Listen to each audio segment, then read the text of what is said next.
Delhi crime national news में मैं reporter Awadhesh Bhardwaj आपका स्वागत करता हूं। अच्छा, मैं बताना चाहता हूं, जैसे कम से कम कोई 100 गाड़ियां यहां पे रोक दी गई थी यहां के ग्रामीणों और ट्रांसपोर्टर्स ने, पर एसीसी प्रबंधन ऐसा तो दुनिया को पता है कि तुम लोग कमीने हो। अगर आप कमीने हो तो इस जनता के लिए, इन ड्राइवरों के लिए, इन मजदूरों के लिए हमारा दीवानापन तो नहीं दूर कर सकते ना।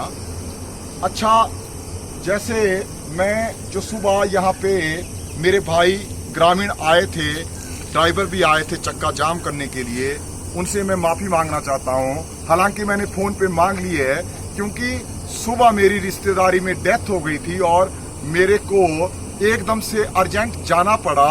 और सबसे बड़ी बात ये हुई कि मैं अपना फोन घर पे ही भूल गया और उससे उन बेचारों को बहुत ही परेशानी हुई। मैं तहे दिल से उनका शुक्रगुजार हूँ।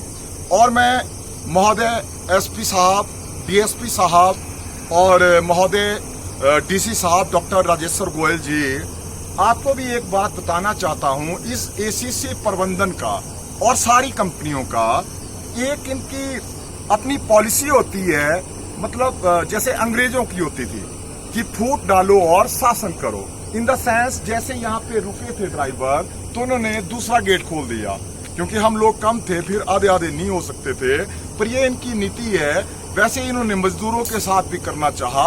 कुछ इनके शुभचिंतक होते हैं बेचारे, वो इस तरह की हरकतें करते हैं, अभी आधे मजदूर अंदर चले जाए, आधे मजदूर बाहर चले जाए, पर अल्टीमेटली ये इन ड्राइवर भाइयों के लिए सब कुछ हो रहा है जनाब। अरबों से अनंत पैसा है, अरबों पैसे नहीं है। 9 साल से ये अपना ट्रक वेलफेयर फंड का अरबों रुपए पर महीने का कट रहा है। तो आप अंदाजा लगा सकते हैं जनाब कि किस तरह का घोटाला है। और मैं राष्ट्रपति साहब से लेकर अपने जितनी भी ये इन्वेस्टिगेशन टीम्स होती है और ये जो भी होती है, उनसे एक रिक्वेस्ट करना चाहता हूँ कि सीएसआर के पैसे और ट्रक वेलफेयर फंड के पैसे पे गौर करके यहाँ पे एक ऐसी इन्वेस्टिगेशन टीम बिठाई जाए ताकि इनके काले चेहरे बाहर आए और इनको सख्त से सख्त सजा मिले। जनाब, मजदूरों, ड्राइवरों और ट्रांसपोर्टरों का भी इन्होंने किराया कम किया है, उनको डराकर जनाब कि ये 15,000 करोड़ का प्लांट ये कौन बंद करेगा। हमारे माननीय मुख्यमंत्री राजा वीरभद्र सिंह के पास भी जब भी गए थे, उन्होंने सीधे तौर पे बोल दिया कि आप प्लांट बंद कर दीजिए, हम चलाएंगे, मैं चलाऊंगा। तो इस तरह से डरा के इन्होंने उन ड्राइवरों का भी कम किया। और जनाब, अभी धीरे धीरे आवाजें निकल रही है, ये जो पक्के वर्कर बेचारे जिनकी यहाँ पे जॉब करते हुए 35 साल हुए और आज तक अभी तक इनकी सैलरी सिर्फ 30-35 हजार तक टिकी हुई है, जो कि आज को 70,000 होनी चाहिए और 2500 तो इनको पेंशन लगती है। जब यहाँ पे जनाब प्लांट लगा तब तो इन्होंने गवर्नमेंट सेक्टर में 400 रुपए सैलरी मिलती थी, इनको 1200 रुपए दी कि आप यहाँ पे आओ, आपको बहुत अच्छी सैलरी दी जाएगी, फैसिलिटी दी जाएगी। तो आइए चलो जानते हैं ड्राइवरों से क्या बोलते हैं। अच्छा उस्ताद जी, बताएं आप क्या बोल रहे हैं, आप क्या संदेश आगे जब देना चाहते हो आप? ऐसा है जी कि पहले लगता था जाम नीचे बहुत ज्यादा। हाँ जी, एसपी साहब का बहुत बहुत धन्यवाद, बिलासपुर एसपी साहब का, क्योंकि उन्होंने आप भी कर दो धन्यवाद एसपी साहब का। थोड़ा कैमरामैन उधर करो, हाथ जोड़ के धन्यवाद करो। उन्होंने हमारा जाम खुलवाया। हाँ जी, उनका बार बार हम धन्यवाद करते हैं एसपी साहब बिलासपुर का। हाँ जी, आप भी स्ट्राइक के बारे में आपने, आपके मालिकों ने क्या बोला? आप हमारे मालिकों ने बोला जी कि नीचे वाला गेट खोल दिया, आप बुधवार शुक्रवार को फिर एकजुट हैं आप? एकजुट। हाँ जी, आप बताएं भाई। सबसे पहले ये जो रोड है इसका होना चाहिए। हाँ जी, और बुरा नहीं, ये तो डिमांडें उठ गई है। ये जो इन्होंने नीति अपनाई, ऐसा ही करते हैं तोड़ने की।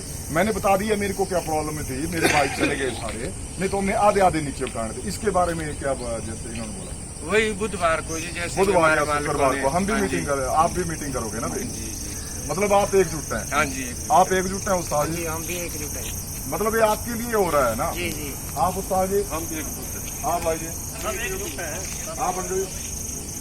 तो आपने देखा कि अब मुझे ये लग रहा है कि अब ये कंपनी प्रबंधन, चाहे वो यहाँ के ड्राइवर हैं, चाहे यहाँ के मालिक हैं, चाहे यहाँ के मजदूर हैं, चाहे यहाँ के पक्के वर्कर हैं, कोई भी अपनी तानाशाही नहीं चला सकते।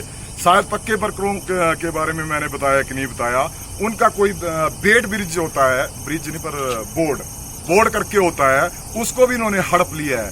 तो मैं माननीय प्रशासन जी, आप सरकार के डायरेक्ट अंग हैं, नेताओं को इनको आने का टाइम नहीं होता, यहीं का तो नेता है।